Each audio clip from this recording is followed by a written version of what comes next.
Próxima questão aplicada pelo CESP em 2013, na prova do MTE, para o cargo de auditor fiscal do trabalho. Um auditor do trabalho deve analisar 20 processos, 5 a respeito de segurança do trabalho, 7 a respeito do FGTS e 8 a respeito da jornada de trabalho.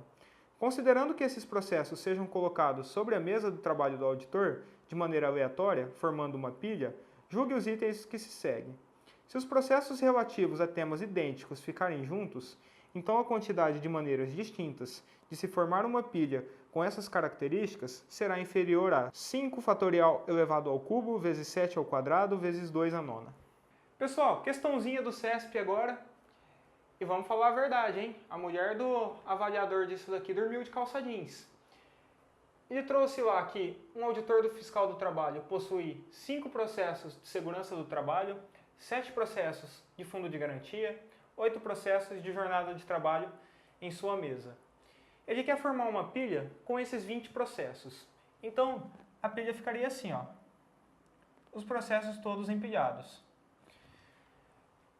Se eu fosse fazer diretamente, sem importar com ordem, sem nada, eu teria que aqui eu tenho 20 possibilidades, aqui 19, aqui 18, aqui 17, até lá no fim. Só que eu não posso fazer isso daqui, porque essa pilha deve obedecer à ordem de que os processos fiquem juntos.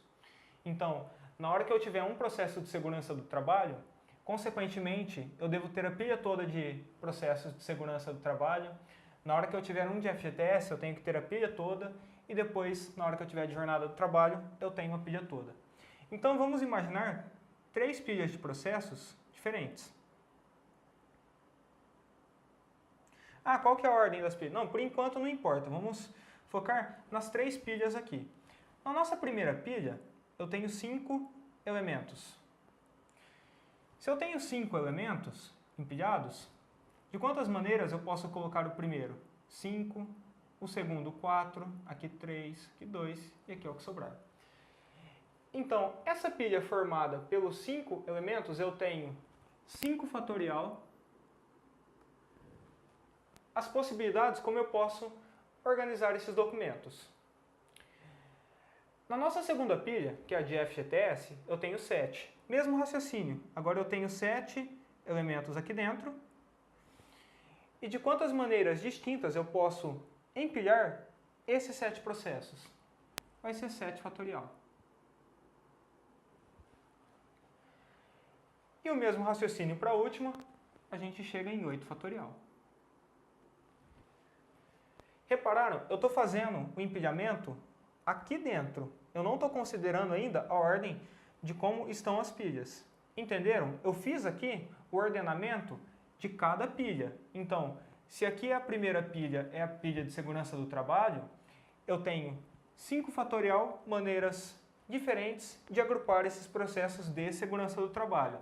Os processos de FGTS, eu tenho 7 fatorial as possibilidades de fazer o empilhamento, e os processos de jornada de trabalho, 8 fatorial.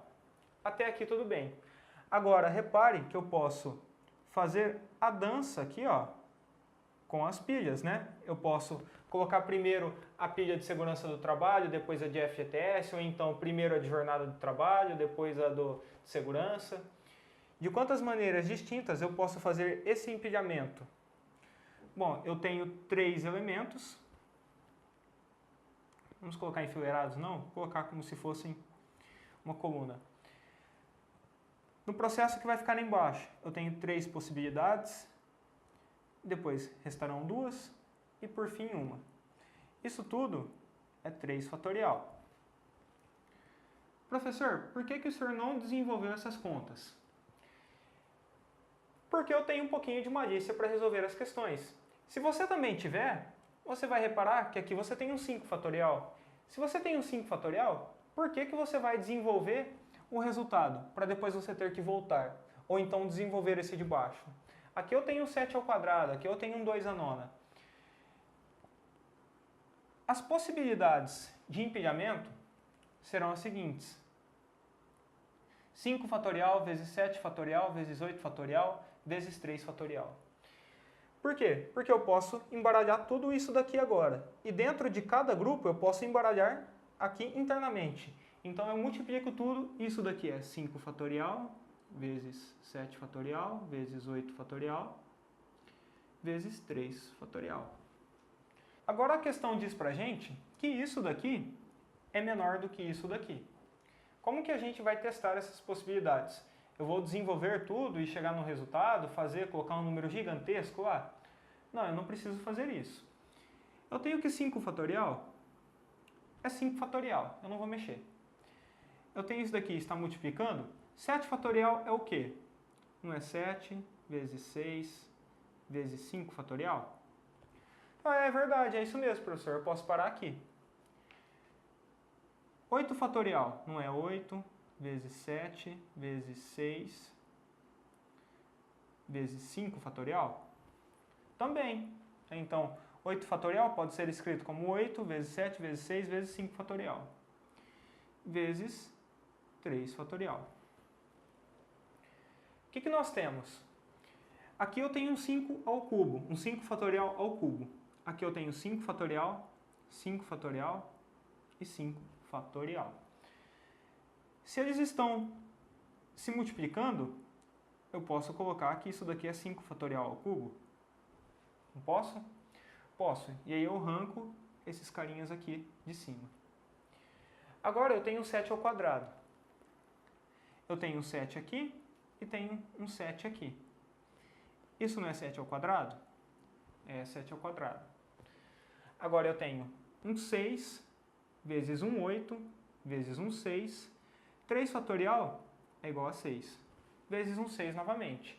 Então eu tenho 6 vezes 8 vezes 6 vezes 6. O que é o resultado disso? Ó, 6 vezes 6, 36. Então, elimino 2 6 daqui. Vezes 6. 6 vezes 6, 36. Vão 3, 18, 21. Tiro esse cara. Falta eu multiplicar por 8. 8 vezes 6, 48. Então, 4, 8, 12. Vai 1, 16 e 1, 17. Então, vezes 1728. Pessoal, isso daqui é inferior que isso daqui? Essa primeira parte, eu estou vendo que está igual.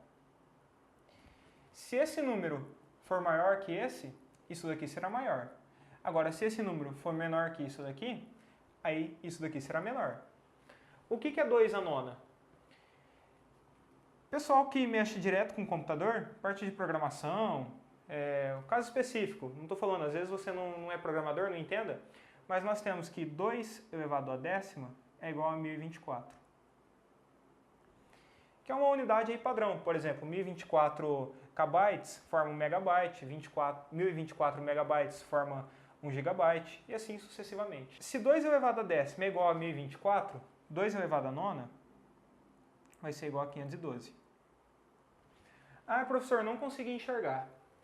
Ó, 2 vezes 2 vezes 2, 4, 5, 6, 7, 8, 9. 2 vezes 2, 4. 4 vezes 2, 8. 8 vezes 2, 16. 16 vezes 2, 32. 64. 128. 256. 512. E se nós tivermos mais um 2 aqui, que seria o nosso 2 a décima, 1024. Então, 2 a nona é igual a 512. Essa expressão de cima aqui, ela é o mesmo que isso daqui, vezes 512. Qual que é maior? É essa daqui, né? Então, eu tenho que isso daqui é maior que isso daqui. O resultado da nossa questão, então, fica como errado. E é errado porque o exercício afirmou que isso daqui seria inferior a isso daqui. Então, pessoal, questão difícil. Essa questão realmente não é fácil, mas ela também foi aplicada numa prova que não é fácil. É a prova para auditor fiscal do trabalho. Concurso ali que o pessoal que está estudando para isso é pessoal que está lá há 4, 5 anos estudando para esse cargo. Então, é uma prova muito puxada. Faça o seguinte, pegue essa prova de fiscal do trabalho, entre aí no Google e procure e tente resolvê-la. você vai ver que todas as questões são difíceis. Não é uma ou outra questão, não. Todas as questões são difíceis. Entre 15 papiloscopistas da Polícia Civil do Distrito Federal, PCDF, previamente selecionado, 8 homens e 7 mulheres, serão escolhidos 5, 3 homens e 2 mulheres, para proceder a esse estudo visando ao aprimoramento do sistema de identificação de pessoas. Neste caso, a quantidade de maneiras distintas de se escolher esses 5 papiloscopistas é: letra A, inferior a 800, letra B, superior a 800 e inferior a 1000, letra C, superior a 1000 e inferior a 1200, letra D, superior a 1200 e inferior a 1400, letra E, superior a 1400. Pessoal, de volta aqui no quadro comigo. Já está acabando, é a penúltima questão. De um total de 15 papiloscopistas, onde 8 são homens e 7 são mulheres, a gente vai formar um grupo com 5 escolhidos. Então daqui eu tirarei 5 escolhidos. Porém eu tenho uma restrição. Eu tenho que ter 3 homens e 2 mulheres. Esse exercício é bem parecido com aquele exercício onde eu tinha os analistas de orçamento e analistas de informática. Só que agora, em vez de analistas de orçamento e analistas de informática, nós temos homens e mulheres. Eu tenho que selecionar 3 homens, de um total de 8. Então eu tenho aqui uma combinação de 8 para 3. Eu tenho, isso daqui é 8 fatorial, dividido por 8 menos 3 fatorial, vezes 3 fatorial. Isso vai ser igual a 8 vezes 7 vezes 6 vezes 5 fatorial. 5 fatorial, 8 menos 3, vezes 3 fatorial. 5 fatorial eu posso cancelar aqui. 3 fatorial é igual a 6, então eu posso cancelar com 6. Isso daqui, 8 vezes 7, 56. Maneiras distintas de selecionar os homens. Agora nós temos que selecionar as mulheres. Então eu tenho uma combinação de 7 mulheres e eu vou pegar 2. Isso vai ser igual a 7 fatorial, 7 menos 2 fatorial,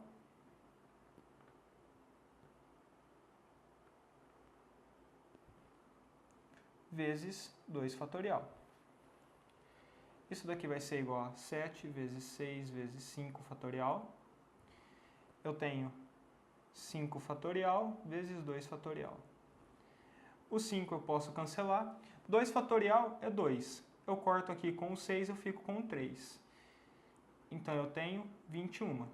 7 vezes 3, 21 possibilidades. Basta eu multiplicar agora e eu terei o resultado. 56 vezes 21.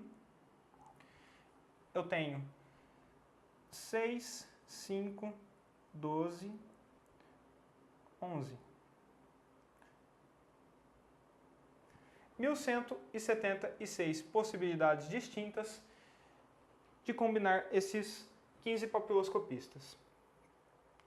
Gabarito nosso fica na letra C, onde é superior a 1000 e inferior a 1200. E chegamos na nossa última questão, a questão desafio. Foi citada lá no comecinho da aula teórica. Uma questão aplicada pela Fundação Carlos Chagas em 2015 na Cefaz do Pernambuco para o cargo de julgador administrativo tributário do Tesouro Estadual. A prova de raciocínio lógico de um concurso foi elaborada com 10 questões, sendo 4 fáceis, 3 médias e 3 difíceis. Para criar diferentes versões dessa prova, a organização do concurso pretende trocar a ordem das questões, mantendo sempre as fáceis no início, as médias no meio e as difíceis no final, e respeitando as seguintes restrições colocadas pelo elaborador. Há 2 questões fáceis que, por se referirem a uma mesma figura, devem ser mantidas uma após a outra, em qualquer ordem. Há ainda uma questão média e uma difícil, que se referem a um mesmo texto, devendo sempre ser mantidas uma após a outra, com a média aparecendo primeiro. Nessas condições, o número de diferentes versões que a organizadora do concurso poderá criar para essa prova é igual a letra A, 54, letra B, 40, letra C, 24, letra D, 36, letra E, 48. Pessoal, vamos então para a resolução da nossa questão desafio, questão aplicada pela Fundação Carlos Chagas. E vocês repararam que aquela questão do CESP, ela é mais difícil do que essa. Com certeza, mas o intuito da questão desafio não é trazer uma questão impossível de ser resolvida. É só trazer uma questão que você tenha como resolver antes mesmo de ver a matéria, mas que ela tenha ali um grau de dificuldade. Então o elaborador está fazendo uma prova. Ele possui 10 questões, sendo 4 fáceis, 3 médias e 3 difíceis. Se a gente for elaborar a prova, a gente tem isso daqui, ó. As 4 questões fáceis no início, 3 questões médias no meio e as 3 difíceis no final. Foi isso que o enunciado disse pra gente. As questões fáceis sempre aparecem no início, as questões medianas no meio e as questões difíceis no final. Agora ele começa com as restrições. Nas questões fáceis, vamos supor que eu tenha a questão 1, 2, 3 e 4. Ele disse que há 2 questões que sempre aparecem juntas, porém não importa a ordem. Se eu tenho que 2 questões sempre aparecem juntas, eu estou naquele terceiro caso específico. Vocês se recordam da aula teórica? Então eu tenho, aqui ó, vamos supor que seja a questão 1 e a questão 2.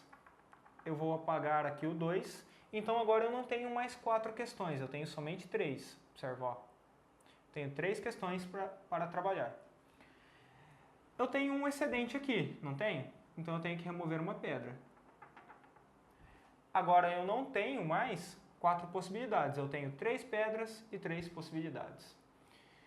Aqui eu vou ter 3, 2, 1. 3 vezes 2, 6, vezes 1, 6. A restrição na questão mediana, ele disse pra gente que tem uma questão mediana que sempre deve ser seguida por uma questão difícil. Observe que ele travou esse quadro aqui, ó. Aqui eu não posso ficar mudando questões. Então aqui eu tenho uma única possibilidade e aqui também eu tenho uma única possibilidade. Vamos supor que as questões medianas fossem as questões 5, 6 e 7. Eu travei aqui, vamos supor que eu travei a 7ª questão. Isso daqui já está travado, eu não posso mexer.